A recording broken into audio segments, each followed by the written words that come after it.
Milkipur seat पर होने वाले उपचुनाव को लेकर सियासत हाई है। पूरा दम सीएम योगी पर है। दिल्ली विधानसभा चुनाव के साथ ही मिल्कीपुर उपचुनाव की तैयारियां भी तेज है।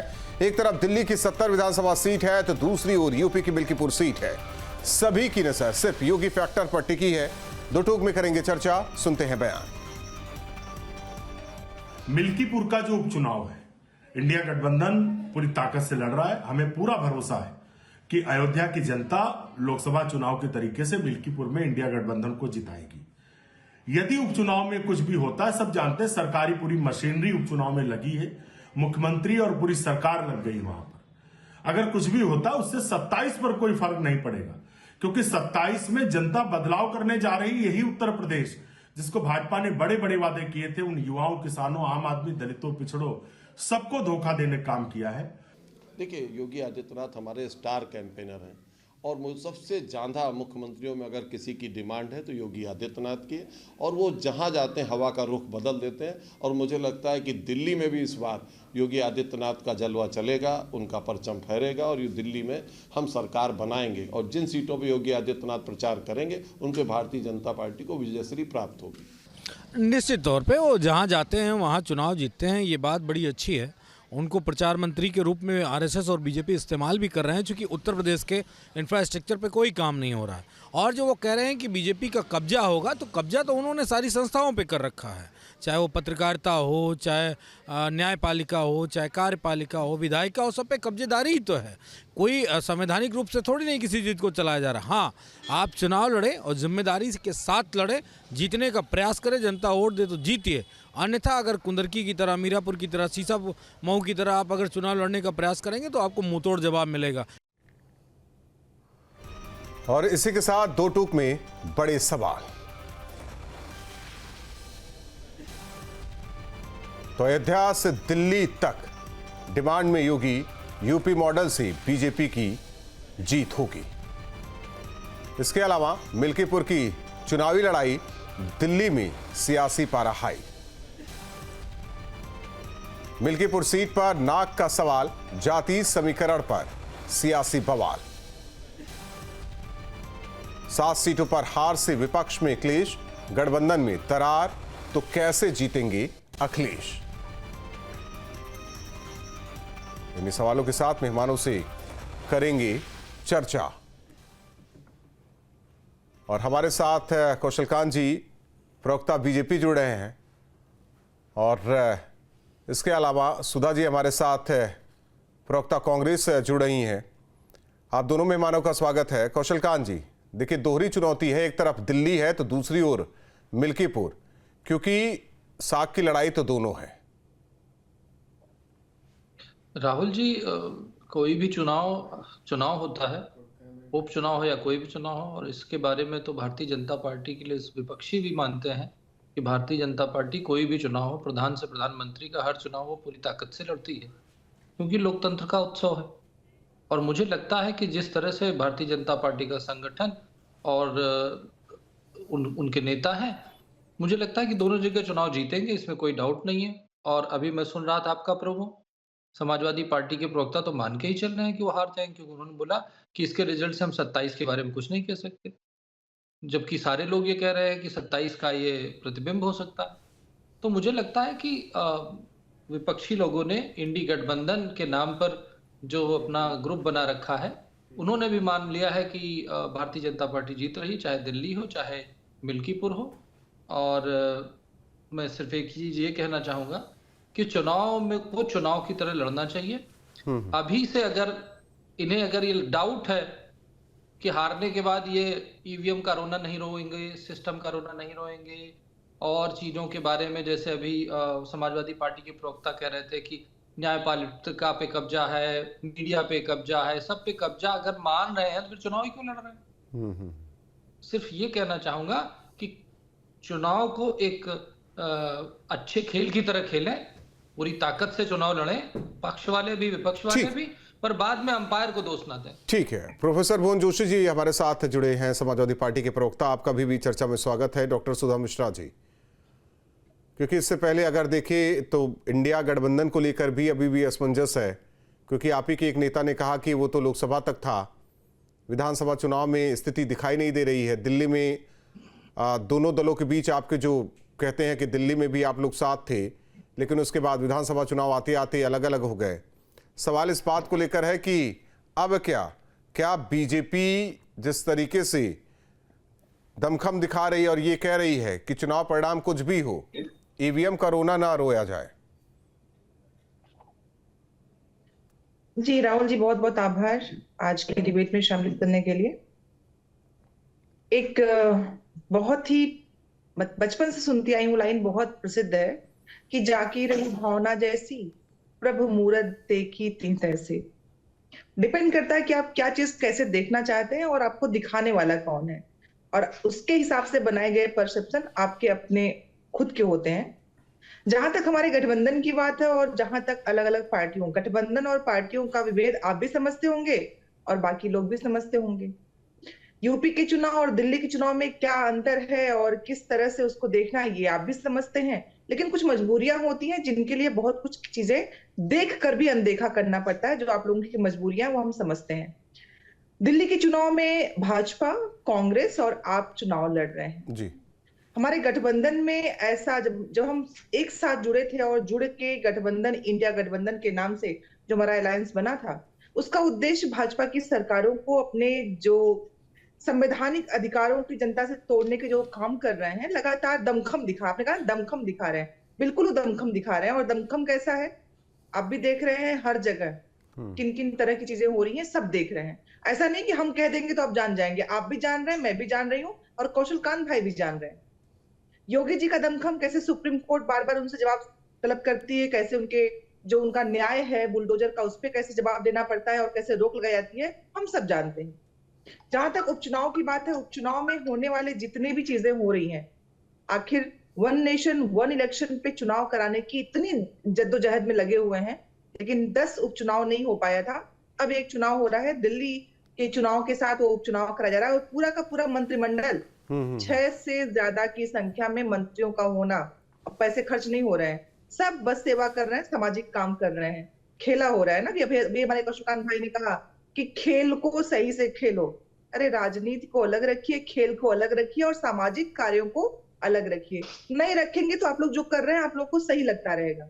और राहुल जी, सबसे बड़ी बात, सब कुछ जानते हुए आंखें मूंद के सावन के हरे बन जाइए कि सावन का अंधा व्यक्ति, तो सब कुछ अच्छा ही हो रहा है। लेकिन जो रिपोर्ट्स आपके सरकार की आ रही हैं उनकी अनदेखी की जाएगी, तो उसमें मेरी भी बनता है उत्तरदायित्व, तो आपका ही बनता है और कौशल कांत भाई का ही बनता है कि आगे आने वाले कुछ वर्षों में जो चीजें आपके रिपोर्ट्स में आ रही है उसका उत्तर आप कैसे देंगे। सिर्फ जीत जाना, और जीतना 100% नहीं है, 100 में 33, 37, 34 पाके जीतना ये दिखाता है कि बाकी लोग आपके साथ नहीं है।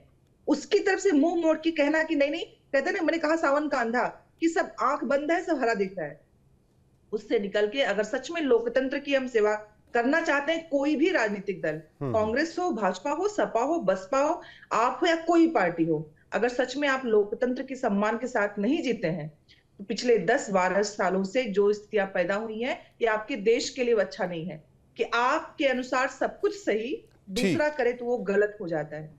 इससे अलग हट के राजनीति की उस सुचिता और उस संभावनाओं पे बात करनी पड़ेगी जिसकी वजह से आज तक कांग्रेस ने आपकी चीजों का दिखावा नहीं किया था, लेकिन जिस पे आप दौड़ रहे हैं सड़क पे, उसकी नींव बहुत पहले पड़ गई थी। तो कम से कम लोक हित में काम करना है, उस पर बात करने की हिम्मत भी होनी चाहिए, जो हम कर नहीं पाते। कौशल कांत जी, 1 मिनट रुकिए, क्या एक जवाब हो जाए प्रोफेसर भुवन जोशी जी से। भुवन जी, मिल्कीपुर तो एक कहिए आप लोगों के लिए भी खास है, और वही अयोध्या मॉडल चुनाव के बाद आप लोगों ने दिखाया कि देखिए वहाँ उन्होंने मंदिर बनाया, कुछ खास नहीं हो पाया, हमने वहाँ से सांसदीय का चुनाव जीत लिया। तो ऐसे में किस तरीके से लड़ाई, क्योंकि गठबंधन भी जो साथी हैं वो साथ नहीं है आपके। देखिए राहुल जी, अभी आपके चैनल के माध्यम से मैं भारतीय जनता पार्टी के प्रवक्ता साथी को सुन पा रहा था, वो कह रहे थे ईवीएम का रोना की बात कर रहे थे। मैं उनको याद दिलाना चाहता हूं, यही वो भारतीय जनता पार्टी है जिसने इस देश में सबसे पहले ईवीएम का विरोध करने का काम करा, लेकिन तब ये सत्ता पक्ष में नहीं विपक्ष में हुआ करते थे। एक हम ही समाजवादी पार्टी ऐसे है, हमारे नेता माननीय अखिलेश यादव जी ने लोकसभा में कहा है उन्होंने कहा है कि अगर मैं 80 की 80 सीट जीत जाऊं तब भी मुझे ईवीएम पे विश्वास न था, न है, न होगा। ये जिम्मेदारी वाली बात होती है। जब देश, जर्मनी जैसा देश जो विकसित देश है, वहां पर भी जो बैलेट से चुनाव हो रहे हैं, तो क्यों नहीं भारत में बैलेट से चुनाव हो सकते हैं, जो इतनी विपक्षी पार्टियों का जब विरोध है। और रही बात जिस पे आपने आज की चर्चा करी है राहुल जी, मिल्कीपुर की बात है। अभी अभी 9 जगह उपचुनाव हुए हैं और हमने पूरे देश ने देखने का काम करा कि किस प्रकार एक गाने का नया वर्जन निकल कर आया।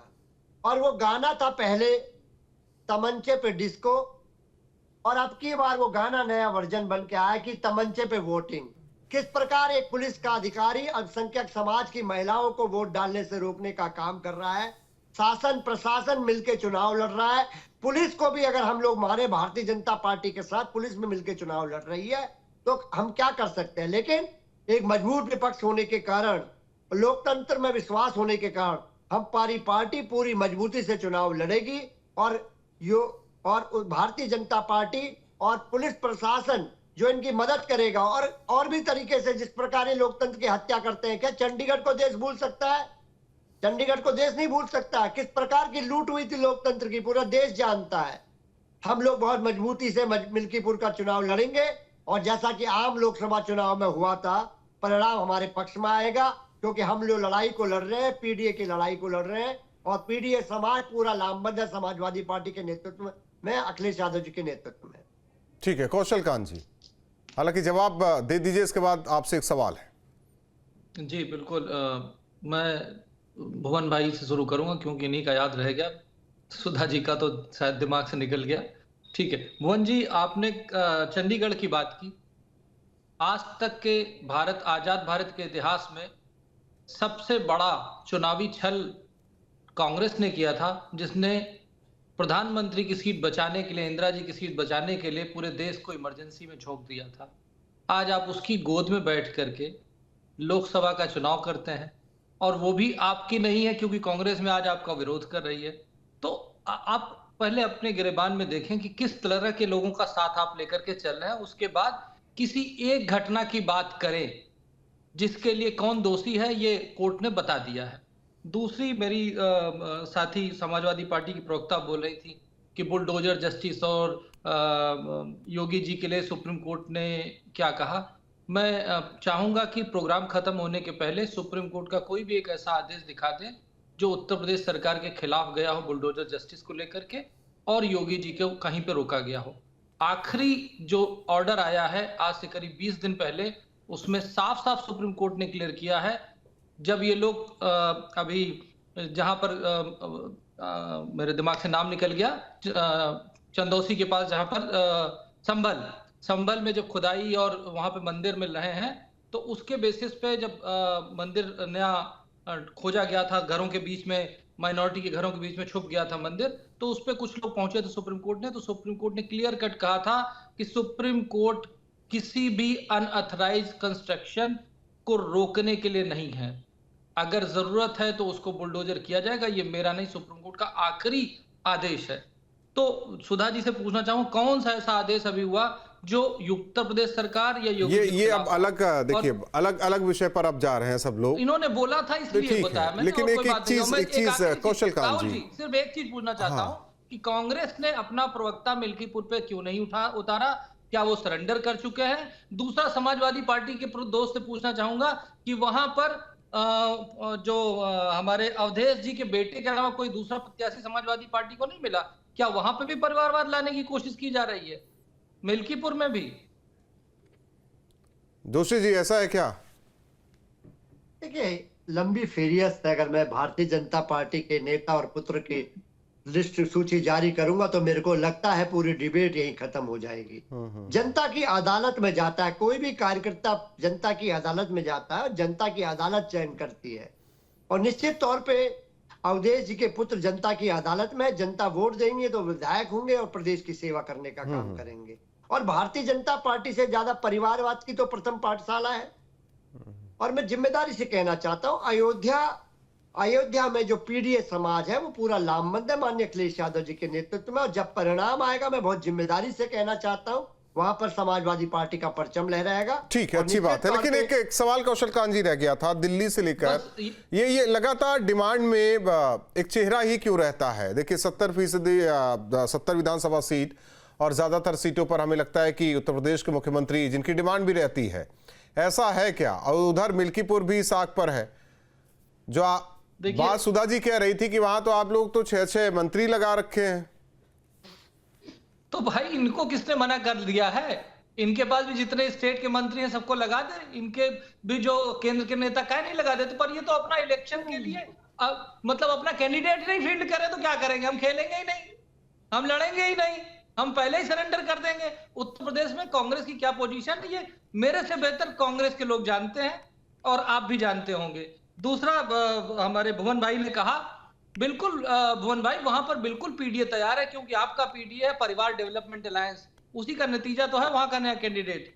तीसरी चीज आपने पूछी योगी जी के बारे में। भाई जनता की डिमांड है, जनता जिसको चाहेगी पार्टी उसको आगे लाएगी। अगर जनता चाहती है योगी जी आए और हर जगह आए, और यहीं की जनता नहीं, दिल्ली की जनता हो, राजस्थान की जनता हो, छत्तीसगढ़ की जनता हो, मध्य प्रदेश की जनता हो, महाराष्ट्र की, पूरे देश की जनता अगर योगी जी की दीवानी है तो भारतीय जनता पार्टी के कार्यकर्ता होने के नाते और एक बड़े नेता होने के नाते वो हर जगह जाते हैं और केंद्रीय नेतृत्व तो उनको उतना पूरी अपॉर्चुनिटी देता है। ठीक है, डॉक्टर सुधा मिश्रा जी, सुधा जी देखिए, यहाँ गठबंधन का तो पता नहीं क्या है, क्योंकि उपचुनाव के दौरान ही बहुत सारी चीजें हो गई थी। अब एक सीट है उस पर उपचुनाव मिल्कीपुर। दिल्ली की बात करें तो वहां भी आप लोगों का कुछ खास इंतजाम नहीं दिखाई दे रहा है वोटर्स के बीच कि कुछ बेहतर हो सके। चलिए राहुल जी, आपने मान लिया है तो आपके मानने को हम दुरुस्त करने की जरूरत नहीं, जनता के बीच में जाके काम करने की जरूरत है। दूसरा, हमारे कौशल भाई ने जो पूछा हमसे कि मिल्कीपुर में, अरे भाई गठबंधन में है, उपचुनाव की 10 सीटों में 9 हमारे गठबंधन के साथ चुनाव हो चुका है और एक और होना है। आपको इतना दर्द, इतनी बौखलाहट किस बात की? भाई चुनाव में गठबंधन की सीट पे कौन कहां कैसे लड़ेगा ये हमारा अपना मसला है। उस मसले में आपके प्रश्न पे उत्तरदायी हम बने, ये हमारी तो कोई मजबूरी है नहीं। लेकिन हाँ, डर दिख रहा है कि आपने कहा कि हमारे सारे मंत्री लग जाएं। मंत्रियों का काम अपना काम करना होता है अपने इलाके में। मंत्रियों का काम ही नहीं होता है कि आप जहां जहां चुनाव करें और जितनी बार में इतनी देर में करें उनमें बस आके मंत्री बैठे रहें। भाई डर की बात भी है, करना पड़ता है, क्योंकि आपके यहाँ हुकूमत एक की चलती है, संगठन से लेके हर जगह आपके यहाँ हुकूमत चलती है, हम जानते हैं। अमित शाह के बेटे की बात कर देंगे तो आपको बहुत बड़ी मिर्ची लग जाएगी, आप कहेंगे नहीं नहीं नहीं नहीं। भाई जिम्मेदारी की बात मैं बताऊं कि कम से कम चुनाव में जो उतारा जाता है जनता उनको चुनती है, लेकिन वहां पे क्रिकेट बिना खेले कैसे पहुंच जा रहे हैं इसका कोई जवाब आपके पास नहीं होगा। आप डॉक्टर हैं, मैं पढ़ाती हूं, तो हमारे पास अपनी डिग्रियां हैं तभी हम कर पा रहे हैं, लेकिन वहां पे कौन सी डिग्री, इसका कोई उत्तर नहीं होगा। तो परिवारवाद नहीं है, वो आपका अवसरवाद है, वो चलेगा क्योंकि वो आप चाहते हैं। आपकी अवसरवादिता आपके साथ बहुत बेहतर है, लेकिन अगर कोई चुनाव में अपने बच्चे या किसी को खड़ा भी करता है तो उसमें अधिकार नहीं दे तुम जीत जाओगे, वहां पे तो चुनाव लड़ना पड़ता है, लेकिन वो आपको लगता है परिवारवाद। लेकिन जहां पे सीधे सीधे एंट्री मिल रही है, एंट्री नहीं कई लाख गुना प्रमोशन भी हो रहा है, व्यापार भी हो रहा है, उस पर कोई प्रश्न नहीं होना चाहिए। क्यों? क्योंकि हम ही राजा हैं, हम ही प्रजा है, हम ही उत्तरदायी हैं, हम ही जो कहेंगे वही सही है। तो ये जब सब चंगासी वाला चलेगा नहीं, जनता के दरबार में, जनता के सामने, जनता के लिए जाइए, उसके दिए गए उत्तर में मैंने कहा ना, जब 34, 35, 36, 40% ऊपर नहीं आ रहे हैं, वो चीज अलग है। देखिए आरोप आप उन पर लगाइए, वो आरोप आप पे लगाए। एक मिनट कौशल कांत जी, कौशल कांत जी, मैं जो बता रहा हूँ आप बाद में क्या कह रही हैं? एक लाइन केवल। डॉक्टर सुधा जी, आप क्या कह रही हैं कि जनता ही तय करती है ना, जनता ही तय कर रही है। अभी तक तो जनता ही तय कर रही है कि कौन कहां बैठेगा, कौन जनता 40% स्थिति क्या रहेगी। जिस दर पे बात करते हैं 40% भी नहीं चाहती है, तो 60% कर्नाटक की जनता आप लोगों को चाहिए, भारत में 60%, हिमाचल की जनता आप लोगों को चाहिए। उनकी बात कौन करेगा? उनकी बात कौन करेगा? सिर्फ भाजपा को वोट देने वाले लोग इस देश के निवासी नहीं है। राहुल गांधी, अखिलेश यादव भी करेंगे उनकी बात, सब करेगा। तो कर रहे हैं, उन्हें अधिकार मिलना चाहिए उन पे, इस तरह करके कि नहीं आप लोग कुछ नहीं कर रहे हैं, आप कुछ नहीं कर रहे हैं, ये कुछ नहीं कर रहे हैं। नहीं, एक जवाब भुवन जोशी जी से भी हो जाए ना, आपके प्रश्नों में ये होना चाहिए। भुवन जोशी जी, एक बहुत संक्षेप में मैं पूछना चाहूंगा, आपको उसकी आवाज बढ़नी चाहिए। एक मिनट कौशल कांत जी, भुवन जोशी जी, बहुत संक्षेप में पूछना चाहूंगा कि साथ में है कांग्रेस आप दोनों? बिल्कुल, बिल्कुल बहुत जिम्मेदारी से कहना चाहता और, हूं, उत्तर प्रदेश में कांग्रेस और लालू समाजवादी लालू पार्टी का यादव जो- की पार्टी है साथ में, या ममता दीदी की पार्टी है साथ में? पूरा इंडिया गठबंधन मिल्कीपुर में साथ चुनाव लड़ रहा है। और नहीं, निश्चित मैं तौर पे मिल्कीपुर के सांप्रदायिक संदर्भ में शक्ति- नहीं पूछ रहा हूं, मैं वैसे भी पूछ रहा हूं। मैं पूरी जिम्मेदारी से कहना चाहता हूं, हम लोग जिन मुद्दों के साथ खड़े थे वो मुद्दे आज भी जीवंत हैं, और हम पूरा इंडिया गठबंधन उनकी लड़ाई को लड़ने का काम कर रहे हैं।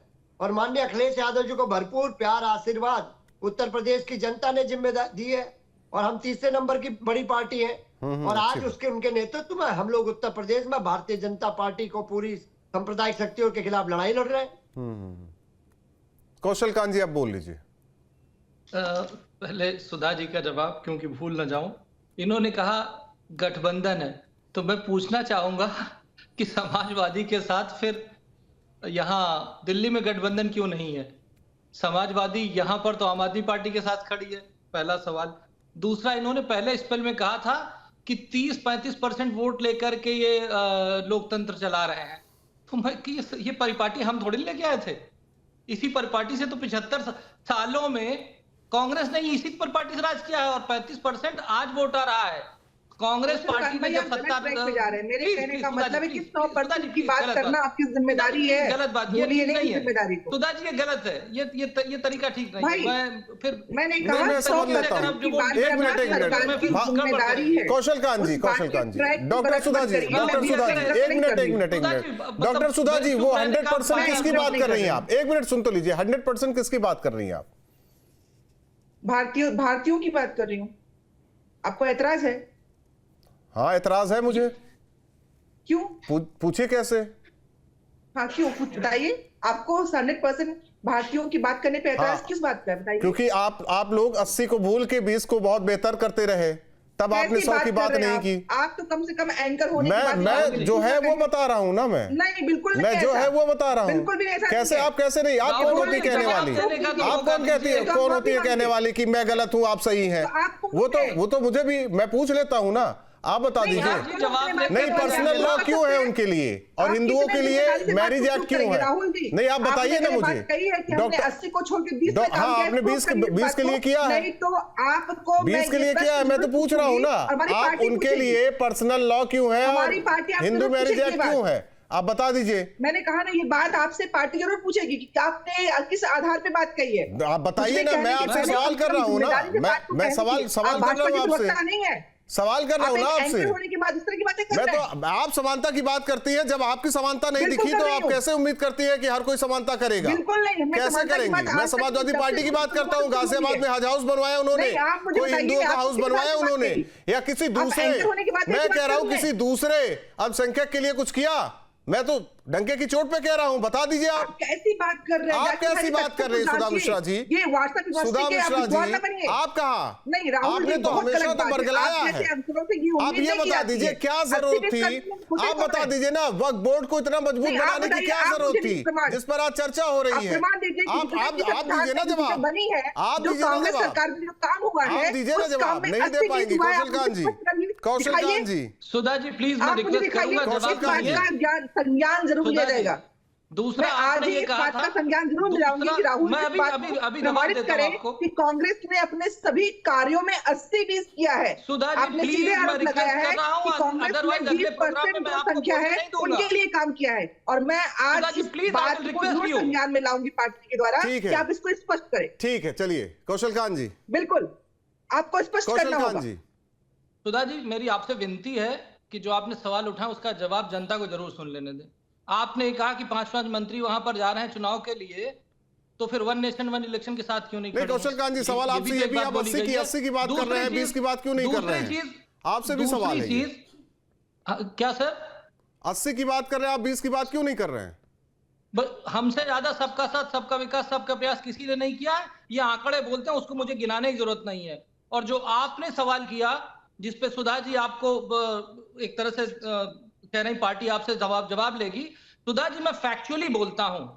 फैक्ट ये है कि दिल्ली इलेक्शन में जब मनमोहन सिंह जी की सरकार जा रही थी, उसके पहले वक्फ को दिल्ली की 145 प्रॉपर्टी जिसका कोर्ट में केस चल रहा था, आपने उसको कोर्ट में सरेंडर कर दिया। क्यों किया? उसके पहले वक्फ एक्ट लाए, माइनॉरिटी कमीशन एक्ट नहीं लाए, वक्फ एक्ट लाए, क्यों लाए? उसके पहले माइनॉरिटीज में हिंदुओं को बांट करके सिख और बैध को जोड़ा, जैन को जोड़ा और अपने माइनॉरिटी वोट बैंक को एक साथ रखा। उसके पहले आप लाए प्लेसेस ऑफ वर्शिप एक्ट, केवल एक हिंदू धर्म को टारगेट करने के लिए। उसके पहले आपने लाने की कोशिश की कम्युनल वायलेंस बिल, केवल एक तबके को खुश करने के लिए। उस सीरीज है। उसके पहले साहबानों के लिए कांग्रेस पार्टी पूछेगी, साहबानों केस पार्टी फोरम पर सुधा जी ये भी बात रखेंगी। धमकी नहीं है। नहीं, मैं सारी बात रखूंगी राहुल जी, सारी बात रखूंगी, क्योंकि मैं आप लोगों की राजनीति नहीं करती हूँ ना। एंकर ऐसा, ना मैं ऐसे अध्यापक हूँ, ना मैं एंकर होती तो मैं ऐसी होती, क्योंकि आपने जिस तरह से बात की है ना, बिल्कुल भी एंकर को स्वभाव नहीं है। राहुल जी से उम्मीद नहीं थी इस बात की। जजमेंट को पलट दिया। क्यों? वहां अरे भाई, पिछले 40 वर्षों के राजनीति में बात करें, कितने साल आपकी सरकार थी? चलते हैं आपकी सरकार पिछले 30 वर्षों में कितने साल थी? 40 वर्षों में। केंद्र में आप कितने साल थे पिछले 40 वर्षों में? आज से 40 वर्ष में आप कितने साल सरकार मालूम है बनाया? जबकि इतना भी आप लगा रहे हैं, सुधा जी, एक मिनट सुधा जी, फिर भी आप विचार कीजिए, सुधा मिश्रा जी, फिर भी आप विचार कीजिए कि 89 के बाद उत्तर प्रदेश में आप लोग क्यों नहीं है? हम लोग क्यों नहीं है? केंद्र में पिछले 40 वर्षों में कितने साल भाजपा की सरकार रही है? मैं कह रहा हूँ कि आप विचार कीजिए ना, आप विचार कीजिए कि 89 के बाद से आप लोग उत्तर प्रदेश में क्यों नहीं है? फिर ऐसी क्या स्थिति हो गई है? ऐसी क्या स्थिति हो गई है? ऐसी क्या स्थिति हो गई है? 14 के बाद से आप लोग नहीं है। जरा विचार कीजिए। आप तीनों मेहमानों का बहुत बहुत धन्यवाद हमारे साथ जुड़ने के लिए। लेकिन जिस तरीके से 70 विधानसभा सीट दिल्ली की और एक मिल्कीपुर की, साख का सवाल तो विपक्षी दलों के लिए भी है और बीजेपी के लिए भी है। और स्पीच एक चेहरे की डिमांड हमेशा होती है, वो सीएम योगी की। कहीं भी चुनाव हो, उनकी डिमांड सबसे ज्यादा होती है और यह कहा जाता है कि चुनाव प्रचार के लिए जो प्रमुख चेहरे हो उसमें सीएम योगी का नाम जरूर हो। क्या यह भी दर्शाता है कि सीएम योगी के जाने के बाद वहां का माहौल बदल जाता है? यह तो अब रिजल्ट ही बताएगा। दो टूक में बताएं।